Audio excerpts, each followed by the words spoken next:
6 सितंबर को पाकिस्तानी यौम दिफा मनाते हैं, डिफेंस डे मनाते हैं, जिसके अंदर तमाम पाकिस्तानी अपनी अजीम अफवाज और शहदा को खैराज तहसीन पेश करते हैं। लेकिन ऐसे लग रहा है कि जो 2022 का यौम दिफा है उस पे पाकिस्तान की फ़ौज को इंडिया से नहीं बल्कि इमरान खान से अपना दिफा करने पे मजबूर बना दिया गया है। नाजरीन, कल ISPR ने इमरान खान की स्टेटमेंट के ऊपर एक बहुत सख्त रद्द अमल दिया। इमरान खान ने अपने फैसलाबाद वाले जलसे में ये बोला था कि जो नया आर्मी चीफ आएगा, जो शहबाज शरीफ, नवाज शरीफ और जरदारी साहब मिल के बनाएंगे, वो उनका कोई फेवरेट आर्मी चीफ होगा जिसकी क्रेडिबिलिटी नहीं होगी। तो उन्होंने नए आर्मी चीफ के अपॉइंटमेंट प्रोसेस को मुतनाज़ा बनाया। इसके जवाब में ISPR ने एक बहुत स्ट्रॉन्ग प्रेस रिलीज जारी की है, जिसके अंदर जो वर्ड उन्होंने यूज़ किया है वो बोले कि दे आर अगैस्ट, जो कि एक बहुत स्ट्रॉन्ग वर्ड है, जिसका मतलब है कि वो बहुत शॉक में है chairman PTI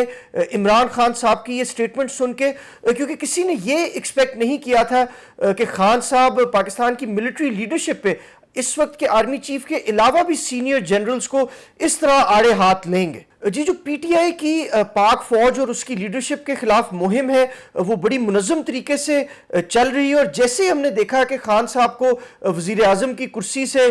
vote of no confidence के ज़रिए हटाया गया, तब से ही बल्कि उससे पहले से ही जो PTI का सोशल मीडिया सेल है वो पाकिस्तान की आर्मी पे बड़े वर्बल अटैक्स करे, कुछ ऐसी ट्वीट्स करे, हैशटैग्स करे जो कि इंतहाई गैर मुनासिब है। अगर आप आज के दिन भी देखें तो आज यौम दिफा का दिन है, और फवाद चौधरी जो कि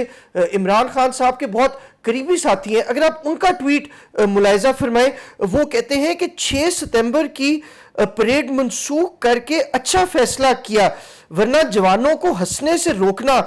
और रुकने पर खोसार भेजना ज़रा मुश्किल काम था। तो ये देखें, इस नौयत की ट्वीट्स की जा रही है यौम दिफा के दिन, जिस पे हम अपने शहदा को याद करते हैं, उनकी कुर्बानियाँ हम याद करते हैं, जो कि पाकिस्तान के दिफा में एक बड़ा अहम रोल उन्होंने अदा किया था 1965 की वॉर में। तो अगर इस तरह के मौक़ों पे भी जो पाकिस्तान की सियासी क़यादत है वो इस तरह की बातें करेगी, उनको हंसी आएगी ऐसी बातों पे, वो एक ह्यूमर का एलिमेंट लाना चाहेंगे, तो बहुत सारे लोगों के मुताबिक, ज़्यादातर पाकिस्तानियों के मुताबिक शायद ये गैर मुनासिब फेल हो। जैसे जैसे खान साहब अपना एक नैरेटिव बना रहे हैं और एक एंटी इस्टेब्लिशमेंट नैरेटिव वो सामने लेके आ रहे हैं, जिसके अंदर वो पाकिस्तान की मिलिट्री के ऊपर, पाकिस्तान की अफवाज के ऊपर डायरेक्ट हमले कर रहे हैं, तो हम ये देख रहे हैं कि बहुत सारे PTI लीडर्स हैं जो कि इस नैरेटिव से, इस स्ट्रेटजी से खुश नहीं है, क्योंकि उनके मुताबिक ये PTI की इक़्तिदार में रस्ते को रोकेगी और PTI को वापस इक़्तिदार में आने को इम्पॉसिबल बना देगी। कल सदर आरिफ अलवी ने कुछ जर्नलिस्ट से बात करते हुए इमरान खान की स्टेटमेंट से अपने आप को बिल्कुल डिसोसिएट किया, और यहाँ तक बोला कि इस स्टेटमेंट की वजाहत खान साहब खुद करेंगे, जिसका मतलब है कि जो प्रेसिडेंसी है उसका जो रोल है और उसका जो अभी इस वक्त हम देख रहे हैं कि जैसे वो इस पूरी सिचुएशन को देख रही है, वो खान साहब की सोच से बहुत फ़र्क है। साथ साथ शाह महमूद कुरैशी जो कि PTI के वाइस चेयरमैन हैं और इमरान खान साहब के वाइस कैप्टन हैं, वो तो यहाँ तक कह गए कि उन्होंने अभी तक ये बयान सुना ही नहीं। आप देखिए वो कल कामरान खान साहब के प्रोग्राम पे क्या बोल रहे थे। बयान को मैंने सुना नहीं है, मैंने देखा नहीं है, मैं आपसे सुन रहा हूं, और आप फरमा रहे हैं वो किस तनाजुर में किया, उसका बैकग्राउंड क्या था, मैं अभी बगैर उसकी डिटेल्स में जाए मैं कुछ कह नहीं सकता। तो आप ये देख सकते हैं कि जो PTI के सीनियर लीडर्स हैं, डॉक्टर आरिफ अलवी जो इस वक्त सदर पाकिस्तान है, या शाह महमूद कुरैशी जो कि कुछ महीने पहले तक वजीर खारजा थे, वो तो यहाँ तक कह गए कि उनको तो पता ही नहीं है कि ये क्या है और ये किस कॉन्टेक्स्ट में ये बात की गई है। तो इससे बड़ा क्लियर हम देख सकते हैं कि जो PTI के अंदर इस वक्त बहुत ज़्यादा फिशर्स पैदा हो रहे हैं, और ख़ान साहब की जो स्ट्रेटजी है उससे सारे सीनियर PTI के लीडर्स मुतफिक नहीं हैं। پی ٹی آئی کی اور بھی سینئر لیڈرز ہیں جو کہ اس بیانیے سے اتفاق نہیں کرتے، اور پرویز خٹک صاحب بھی جو کہ پی ٹی آئی کے وزیر دفاع تھے، عمران خان صاحب کے قریبی ساتھی ہیں، اور ان کے اسٹیبلشمنٹ کے ساتھ اور پاک فوج کے ساتھ بھی بہت قریبی تعلقات ہیں، ان کے بارے میں بھی کہا جا رہا ہے کہ وہ بھی اس بیانیے سے بہت زیادہ خوش نہیں ہیں، اور آج کل پارٹی کی ڈیسیجن میکنگ میں وہ سائیڈ لائنڈ ہے، ایون دو وہ اس وقت بھی ایک کمیونیکیشن چینل ان کا ایگزسٹ کرتا ہے، وہ کچھ سینئر افسران کے ساتھ رابطے میں ہے، لیکن کہا یہ جا رہا ہے کہ پرویز خٹک صاحب کا کوئی مشورہ ماننا ہی نہیں جاتا، تو اگر کوئی ان کا مشورہ ماننا ہی نہیں ہے تو پھر ان کا اتنا اہم رول ہونے کی کیا ضرورت ہے۔ ایک اور پی ٹی آئی لیڈر ہے جو کہ کسی زمانے میں ایک بوٹ بھی ایک ٹیلی ویژن پروگرام میں لے آئے تھے، بہت امیر شخص ہیں جن کو مہنگی مہنگی گاڑیاں چلانے کا بھی بہت شوق ہے، فیصل واڈا صاحب،